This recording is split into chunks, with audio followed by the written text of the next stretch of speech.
I've begun to watch Bocchi the Rock. First two episodes have been watched, and my god, I relate to her too much. I literally paused several times even before I got to the 10-minute mark of the first episode.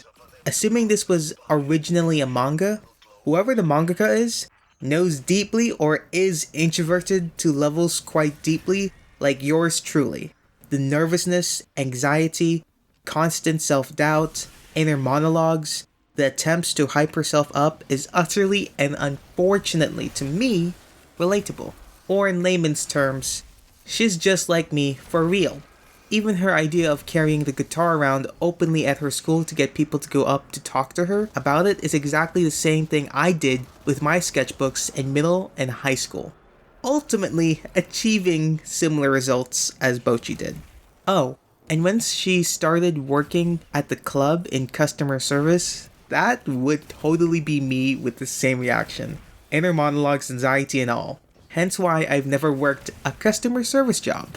So far, the show has lived up to the hype that I've heard about, and I will continue to enjoy this for as long as I can. By the way, Ahsoka's episodes 4 and 5?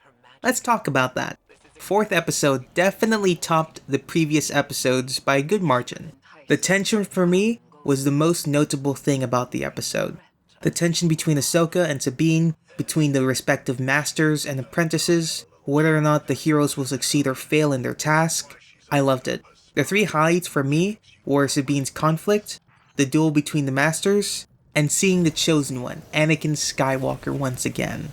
I feel Sabine's conflict is understandable. She wants to see her close friend Ezra returned home, and she's not exactly getting much support from others as I see it. Hera, Zeb, Chopper, and Rex I imagine are too busy doing their duties to the New Republic to see her often, and Ahsoka parted ways from Sabine because Ahsoka seems to fear the risks that come from mentoring a student, and the possibility of Sabine's death weighs heavily on Ahsoka's mind for being responsible for that. The duel between masters was lovely. The tension, the stylistic differences between Ahsoka's and Balin's lightsaber forms, just lovely. Balin's fighting style seemed to me a combination of Qui-Gon Jinn's and Vader's styles, at least on first watch. I might change my mind if I were to rewatch it, but that's what I noticed. Also, the conclusion of the duel in Ahsoka's loss and Sabine's conflict rising to the surface was splendid and smart of Balin to take advantage of Sabine's weakness in the moment, with the episode ending with the appearance of the world between worlds and Ahsoka coming to face her old master, Anakin Skywalker, formerly Darth Vader. Now, the fifth episode. I think to me it sits with equal standing alongside the fourth. I don't think it topped the fourth, but it just felt like something was amiss. Mayhaps I've just not adjusted to the slight lull in the fifth. I'm not sure. Anyways, I think the obvious highlight is the entire interaction between Anakin and Ahsoka. There's just something about seeing the two interact after their last encounter on Malachor, and after Anakin's redemption, that's so special. A probably much needed conversation and lesson to be learned for Ahsoka. Anakin pointing out how Ahsoka may have been alive all this time, but not really living. That being alive and living are two different things. An example of that in real life would be as a person who goes to a 9-to-5 job, go home, sleep, and repeat. That person is alive, yes, but not living. The definition of living they seemed to be going for was living in the sense of not only to enjoy life, but to strive for goals and a higher purpose above oneself. Or at least that's how I read the entire lesson that Anakin was giving to Ahsoka. Also, the flashbacks were a surprise to be sure, but a welcome one certainly, along with the flashes of Vader and Anakin. So far in Ahsoka, to me, it went from meh to good. At least for now. It all depends on if the show can have a happy landing to conclude it. Enough on shows.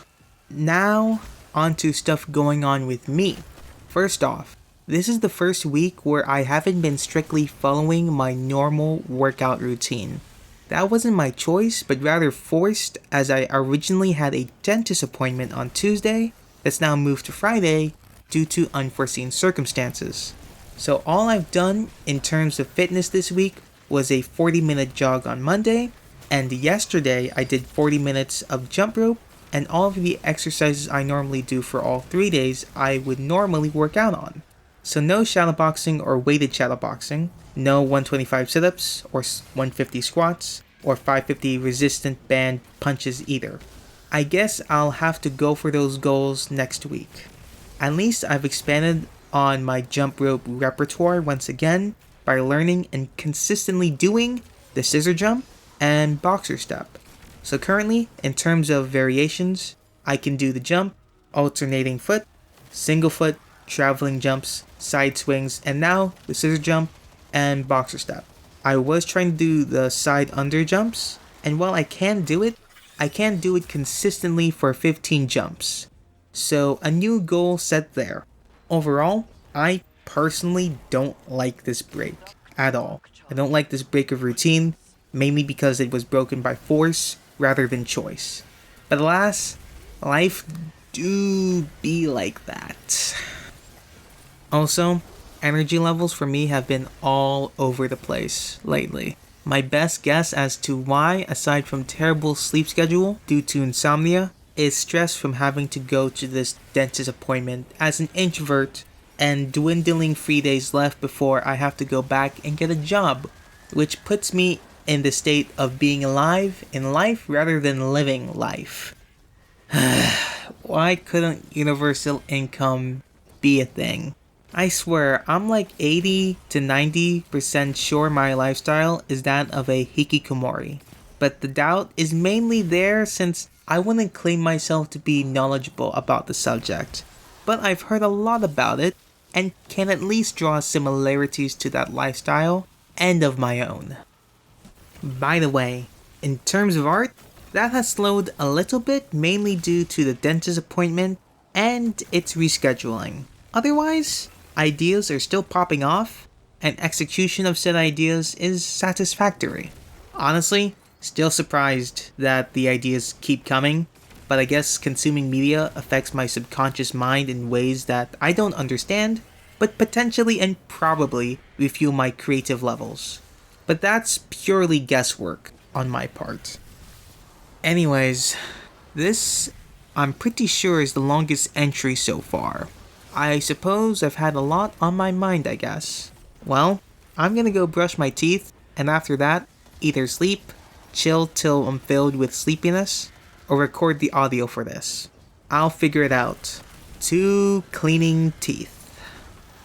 This journal entry was written on September 14th, 1 a.m. Your magic with the witch's staff